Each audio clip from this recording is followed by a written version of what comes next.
गिबियाव दिनैनि नैबे दिना दिनै 10 तारिख जों बिराद मोजां मोनसे थांखिनाय हाबाफारि जों मोनसे मावफुंनो हानानै जों बिराद गोजोननाय मोनदों। जोंनि उदालगुरि जिल्लानिफ्राय जोङो 10 जनसो सेंग्राया 10 जनल' नङा 11 जनसो सेंग्राया जोङो नैबे गोजां बोथोरनि बे बोथोरखौ जोङो थांखिनानै जों एसे फैसा खांनानै कमियाव जों 50 जनसो बारा नङा दे 50 जनसो जोङो मानसिफोरनो कम्बल गांसे बायनानै जों मदद होनो थाखाय मोनसे जों हाबाफारि जोङो रनसायदोंमोन आरो बे हाबाफारिया दिनै फैयै जों दिनै मावफुंनो हाबाय। जों बिराद गोजोननाय मोनदों गोसो आरो गोरबोनिफ्राय। दा बे लेखायैनो जोङो नैबे पानेरि आरो कुसुबिल ओनसोलनि नैबे मोनसे भुकुलिकान्दा होननाय गामि मोनसेयाव जोङो 6 जनसोनो जोङो जायफोरा बिराद जोंनि क्राइटेरिया ओरैबायदि जाहैबाय जायफोरा अबस्थाया बिराद गाज्रि। अबस्थाया गाज्रिनि गेजेरावबो बिराद गाज्रि हमनानै ला सोरबा सासे माने एबान्डन जायखौ जों गारनानै दोनजानाय हमनानै लाथ'बाय आं सोरबा लेंग्रा लेंग्रि सोरबाबा बिधुबा हमनानै लाबाय आरो ओमफ्राय इक'नमिकेलि कन्डिशना बिराद गाज्रिथार आरो ससिय' इक'नमिक कन्डिशना आरो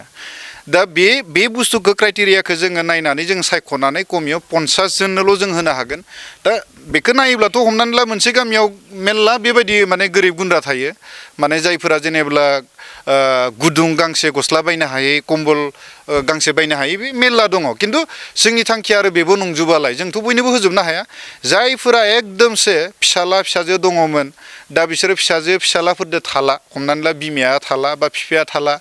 हमनानै ला जेनेबा फिसाला दङमोन सोरबायाबा जेनेबा गोजानाव थांबाय बा सोरबायाबा गोमालांबाय हारसिं जानानै दङ। जों बेबायदि माने माखासे बेफोरबायदि 50 जनसो जोङो मानसिखौ जों थांखिनानै जोंनि उदालगुरि जिल्लानि माखासे जायगायाव स्पेसियेलि दा जोङो खालिंदुवारनि समस्तिनि सिङाव जों नैबे खामानिखौ जोङो दिनै मावफुंनो हाबाय। बेयाव जोङो कमियाव जोङो खालिंदुवार हिसाबै जोङो टारगेट खालायदो कमियाव जों बेयाव 40 जनसो जों होनो हायो नामा। ओमफ्राय बिनि उनाव जों रौतायाव एसे जों होगोन। रौतायावबो जोङो गाबोन समफोरनि गेजेराव जों रौतायाव होगोन आरो दा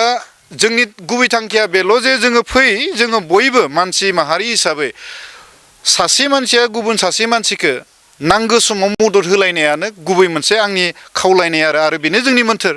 नोंथाङाबो थाखा फैसा आरजिनो हाबाय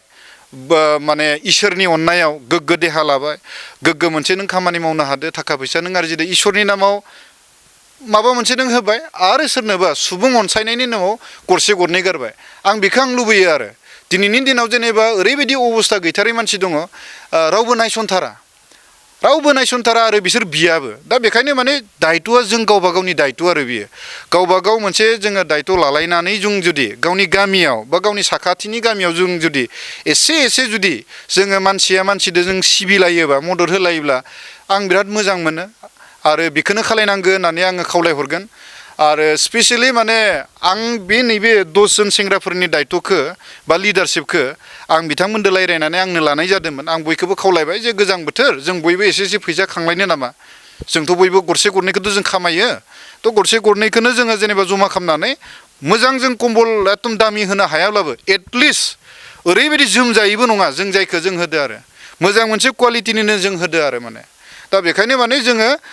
10 जनसो 11 जन सेंग्राया जों लोगो नांनानै जों बे खामानिखौ जोङो मावदो आरो बे खामानिखौ जों आगोलनिफ्रायनो जों मावबोबाय थादो। आगोलावबो आंनि नाजानायाव माखासे लोगोफोरखौ लाफानानै माखासे जायगायाव जोङो दाउबो रानना होखांबाय जोङो थिंबो जों रानना होखांबाय। दैबाना जानाय समाव जोङो रेसनबो जों होखांदों। कर'ना जानाय समावबो जोङो माबा होदो जोङो बेबायदिनो रेसन होदो। दा बे ससेल' होननाय बुस्थुआ समाज सिबिनाय होननाय बुस्थुआ ना बे गोसोदो फैनांगोन आरो गोसोदो फैनानै आरो गावनि इसोरखौ फोथायनांगोन आरो इसोरखौ बिखायाव लानानै नों सिबिनांगोन आरो माने ससियेल वर्कारा बुंबानो ओरैनो जायाथ' गावनि गोसोदो आरो इसोरखौ फोथायनानै मानिनानै जोङो मावनो हानांगोन आरो ओमफ्राय ससियेल वर्कआव मोननै मोनथामसो बुस्थुआ जोङो नोजोर होनांगोन। दा ससियेल वर्कआव माखासे समाव बिराद इमसनेल जों जाफ्लाङो आरो बिराद सेन्टिमेन्टबो जों जाफ्लाङो। हमनानै ला दिनै जोङो बेबायदि मानसिया जोबनो गैयै जों जायफोरनो जों होबाय थादो हाजार जन दङ लाख जोना दङ जोंनि दा जेनेबा टंला पानेरि जोंनि खालिंदुवारावनो जों नायबाय। दा बिनि गेजेरावथ' जों बयनोबो होनो हाया दा जोङो बिनिखायनो माखासे समाव सोरबा मोनैफोरा हयथ' दुखु मोनगोन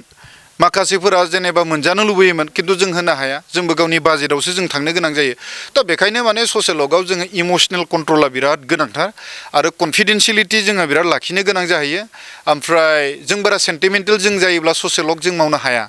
दा गाबोन समफोरो जेनेबा जायफोरा जेनेबा जोंनिफ्राय मोनबाय बिसोरथ' जोंखौ बिराद मोजां मोनगोन जोंखौ बरायगोन बा बजबनानै लागोन नाथाय जायफोरा सेम टु सेम कन्डिसनाव दङ बिथांमोननो जों जायनो होनो हानाय नङा बिथांमोना एसेब्लाबोथ' जोंखौ माने दुखु मोनगोन दा बै समाव सासे ससियेल वर्कारा प्रफेसनेलि जों बेखौ इमोसनेल मेनेजमेन्टखौ जों रोंनांगोन ओमफ्राय बिनि उनाव कनफिडेन्सियेलिटिखौ माबोरै मेनेज खालायनांगोन जों बेखौ रोंनांगोन आरो दा ससियेल वर्कआव माने मोनसे ब्लाव अर जोंनानै गोमोरनाय बेबायदि जानाङा बे कन्टिनिउ जानांगौ आरो दा जोबथारनायाव आंनि बुंनो गोनाङा बेल' जे आं खावलायहरगोन नैबे गोजां बोथोराव जोंनि गोबांथार जा जेनेबा जायफोरा एसे हानाय अबस्थायाव दङ अननानै गावबा गावनि गामियाव बा गामि खाथियाव नोंथांमोना बेबायदि जुदि सुबुं मोनोब्ला मदद होजायो आरो मदद होनो थाखाय आं गुरै खावलायहरगोन दिनै जोङो थाबायनानै जिखिनि जों मोनबाय जोंनि गोसोखौ बियो दाङो माने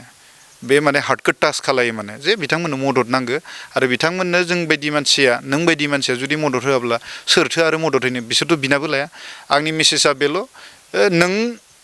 जों जायफोरा जेनेबा एसे मोजां अबस्थायाव दङ थाखायै फैसायै देहा मोदोमै एसे जोङो समाज सिबिनायखौ जों एसे माने माबा आंनिबा कन्टिनिउ खालायनांगौ आरो बेखौ कुनु माने बेलेग महर होनाङा दाथ' जों होनाया कुनु बेयाव राजनितिकनि जेबो खोथा गैया कुनु संगठन आफादनि कुनु खोथा गैया जों उदालगुरिनि टंलानि पारनि जोङो 11 जनसो जोङो सेंग्राफोरा लाइमोनफ्रा जों गावनो जों लोगो जानानै जों गावनो जों फैसा खांनानै एसे जोङो थुब्रायनानै जोङो बायनानै जों होदो आंनि मेसेजआ बेल' आरो जों फै जों बयबो मानसिया मानसिखौनो जों सिबिनांगौ आरो मदद होलायनांगौ आरो आंनि